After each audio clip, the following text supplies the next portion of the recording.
أهلا وسهلا أصدقائي الأعزاء، أتمنى الجميع بألف خير. إخواني أحبتي، لقاء جديد وأخبار العملات المشفرة. طبعا السوق اليوم رهيب، ارتفاع جيد، حوالي يعني رايح لل5% ارتفاع، مثل ما توقعنا تماما. إخواني المؤشرات كانت إيجابية منذ نهاية الأسبوع، يعني يوم السبت والأحد كنا نتوقع دائما ارتفاعات، لأنه منذ يومين ولحد الآن البيتكوين فوق 60,000 دولار، استمر فوق 61,000 دولار، يوم أمس فوق 62,000 دولار ووصل إلى 63,000 دولار، والآن وأنا أتحدث معاكم 63,120 دولار سعر البيتكوين الواحد.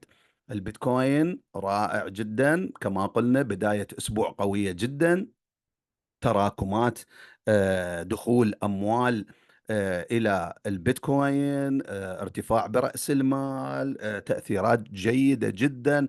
هنالك عمليات شراء كبيرة على الصناديق الاستثمارية الأمريكية للبيتكوين المتداولة على البورصات.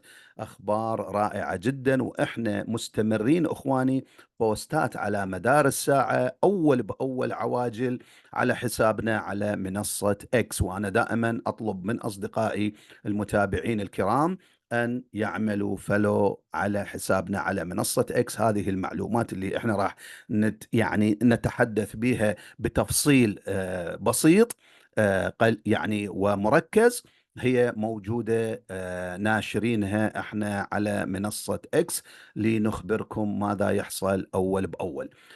طبعا لا ننسى أنه وأيضا تزامن ارتفاع البيتكوين مع محاولة اغتيال الرئيس السابق ترامب، وهو في حملته الانتخابية في ولاية بنسلفانيا. طبعا الرئيس الأمريكي دونالد ترامب الذي المرشح عن الحزب الجمهوري، طبعا له حظ يعني أنصار كثر، وهو مرشح قوي جدا للفوز بالانتخابات الأمريكية الرئاسية القادمة في نوفمبر. وهذه أيضا العملية، عملية الاغتيال الفاشلة، أيضا ساهمت برفع سعر البيتكوين إلى الأعلى، إذا ما علمنا أن دونالد ترامب أعلن رسميا دعم البيتكوين ومخططاته وخططه وأهدافه لترسيخ صناعة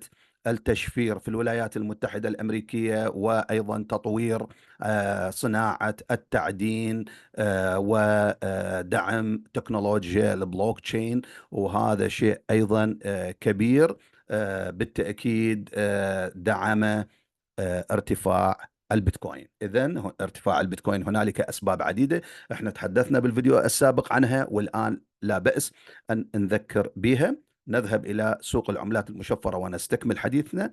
نطلب من إخواننا طبعا دائما مشاهدة الفيديو، إعطاء اللايك، سبسكرايب، تفعيل الجرس، ومتابعتنا على منصة إكس دائما. شوفوا إخواني، اليوم مثل ما تحدثنا، ارتفاع جيد ملحوظ. هذا هو البيتكوين يتسلق ويرتفع فوق يعني الآن تراجع بسيط، 62,900. أنا كنت أتحدث معاكم كان فوق 63,000 دولار، وسوف يرجع من جديد فوق 63,000 دولار. اليوم يوم جيد، 5% ارتفاع البيتكوين لو تلاحظون إخواني، 4.5%.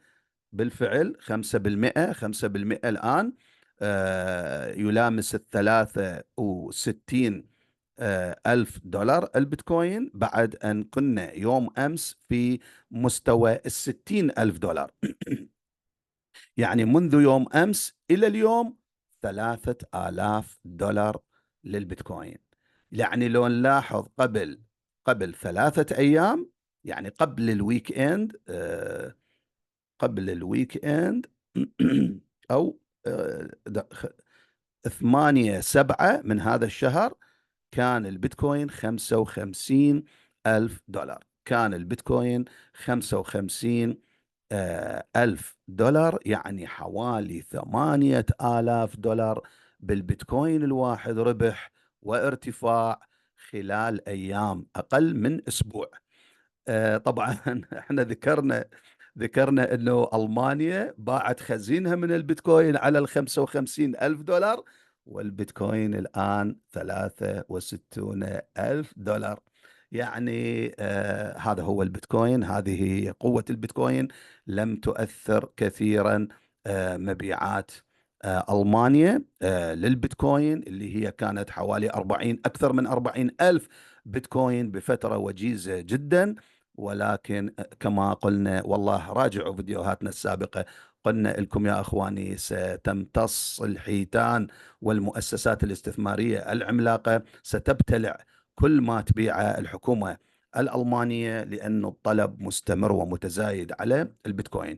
اليوم مقابلة رئيس لاري رئيس بلاك روك، الرئيس التنفيذي لبلاك روك، مقابلة اليوم تلفزيونية. أيضا كرر أنه درس، أنه قبل 5 سنوات كانت عنده آراء خاطئة، اعترف بخطأه تجاه البيتكوين، والآن يغير آراءه ويقول ويعيد ويكرر ويثبت هذه الحقيقة التي ذكرها سابقا، أن البيتكوين هو الذهب الإلكتروني، ديجيتال جولد، الذهب الإلكتروني، وشيء مهم جدا. وهو يعتبر الملاذ الآمن، أحد الملاذات الآمنة ضد التضخم، ارتفاع الأسعار وهبوط القيمة السوقية للعملات الورقية للدول. الإثيريوم أيضا فيه ارتفاع، الإثيريوم حوالي 6% ارتفاع، 3371 دولار. عملات ترتفع كثيرة إخواني، شفنا ارتفاع كثير، شفنا ارتفاع في عملة فلوكي، شفنا ارتفاع في عملة الآن جازمي ترتفع، إي كاش أيضا شفنا فيه ارتفاع، هديرا أيضا فيها ارتفاع إخواني، هذا خلوها على بالكم. ميكر أيضا في ارتفاع. نشوف هديرا مهمة، هديرا 6% ارتفاع. ميوتابل أيضا فيه ارتفاع 9%. جازمي ارتفاع 11%، عملة جازمي التوكن الياباني. وأيضا يوجد ارتفاع ملحوظ في عملات الميم كوينز، بل الميم كوينز أغلبها فيها ارتفاع. يعني أي عملة تعجبك بالعملات الميم كوينز فيها ارتفاع. هذا هو دوج كوين الآن يلامس 12 سنت، ارتفاع 6%. شيبا إنو 5% ارتفاع، 4 أصفار 18. بيبي 11% ارتفاع. دبليو اي اف الآن لاحظوا 7% ارتفاع. بونك 5% ارتفاع. فلوكي 14% ارتفاع. فلوكي، وهذا نشرناه أيضا بوست على حسابنا على منصة اكس. بريت 8% ارتفاع، بالإضافة إلى عملات ضخمة، ارتفاعات كبيرة جدا مثل عملة ماج.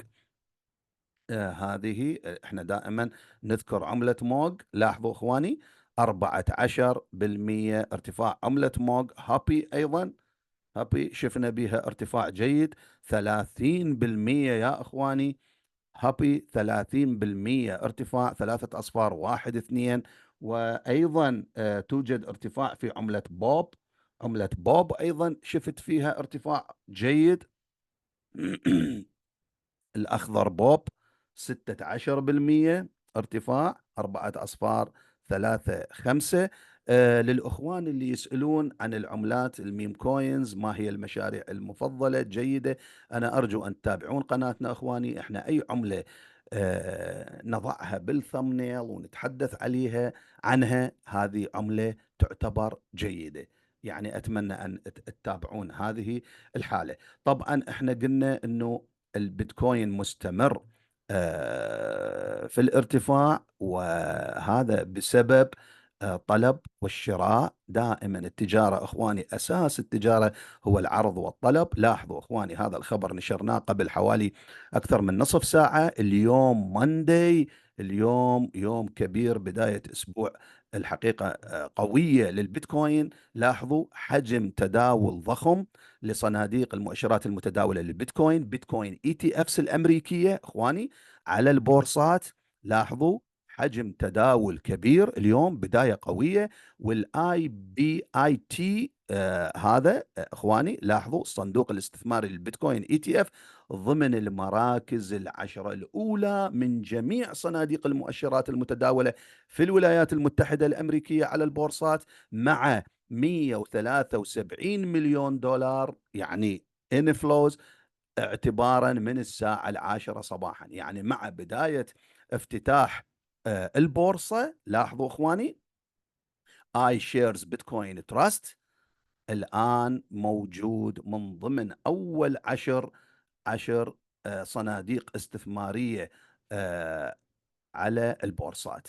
فإذا هذه ودخول أموال، يعني شراء البيتكوين ب 173 مليون دولار. هذا متى؟ هذا اليوم الخامس عشر من جولاي الحالي.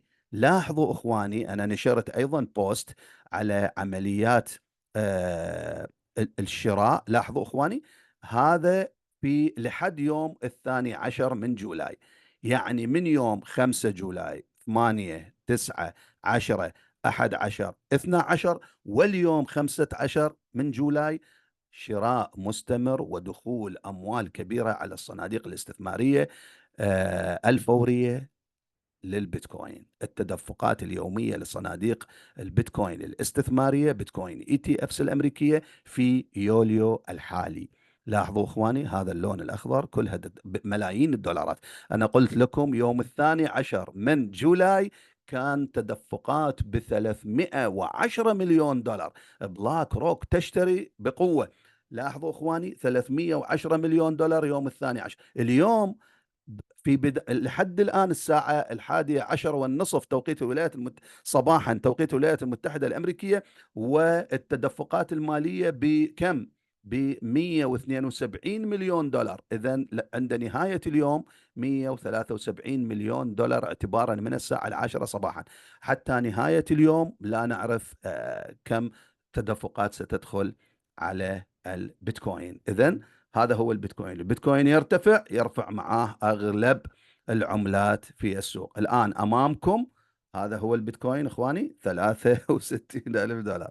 يعني بعض الأخوان يعني أيضا تأتي تعليقات، أنت تقول كيف لن يهبط البيتكوين تحت 60 ألف دولار، لأن أنت قلت، متى قلت؟ طبعا أنا قلت وكررت وأقول أنه البيتكوين قوي، البيتكوين يرتفع. أنا في هذه القناة يعني دائما متفائل ومؤمن بالاستثمار بالعملات الرقمية المشفرة وبالأخص البيتكوين. وإحنا تحدثنا يا إخواني مرارا وتكرارا عن قوة البيتكوين، والطلب والشراء سيزداد ويوم بعد يوم. بالإضافة إلى احنا ننتظر صناديق استثمارية للإيثيريوم، صناديق استثمارية للإكس آر بي. الإكس آر بي إن معاه جولات، يعني أنا محضر عندنا فيديوهات نتحدث عن الإكس آر بي. سولانا أيضا انطلاق كبير. المهم يا إخواني، لا أحد كان يتوقع هذه المبيعات القوية والكميات الهائلة من محافظ الحكومة الألمانية، وبهذه الفترة الوجيزة السريعة جدا. ولكن مع كل ما حصل لم يهبط البيتكوين دون 54 ألف دولار. هاي هو قوة البيتكوين. بيتكوين قوي يستوعب، يعني هنالك لماذا؟ لأن عليه طلب قوي وشراء امتصوها انتهت.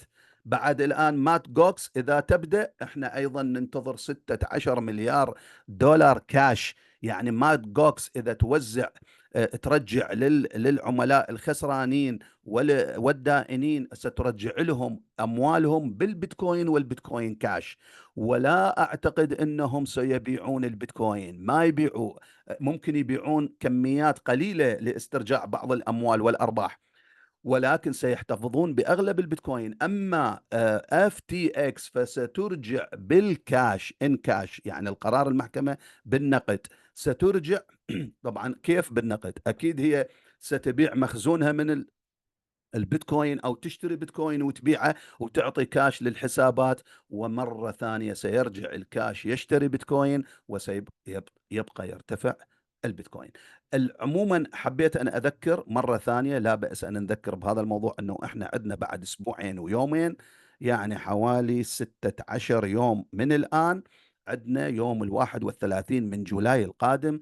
هذا موعد مهم جدا لقرار رفع سعر الفائدة أو تخفيض سعر الفائدة. هذا قرار مهم من الفيدرالي الأمريكي. فإذا احنا قلنا في كلتا الحالتين السوق مرشح للارتفاع، اخواني كيف؟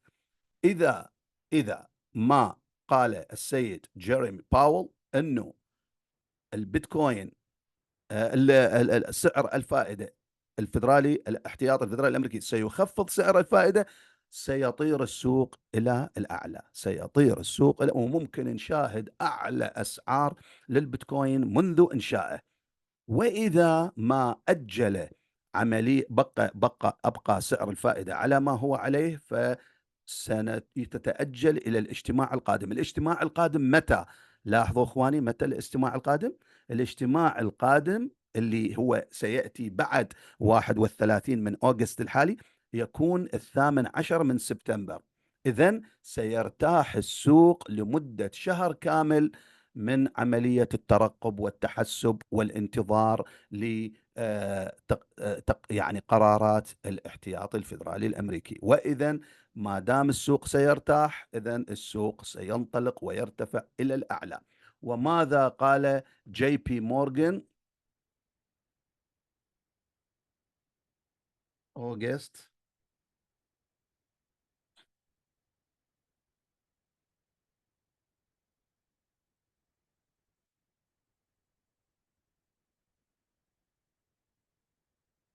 ما أعرف والله ما أعتقد أن سوف نجد جي بي مورغان. طبعا أنا ضيعت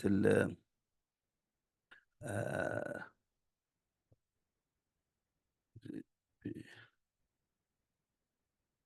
آسف أعتذر. says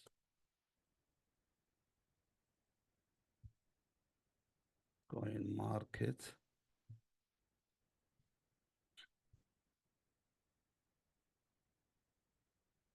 شوفوا اخواني، جي بي مورغان قال انه سيرتفع جي بي expected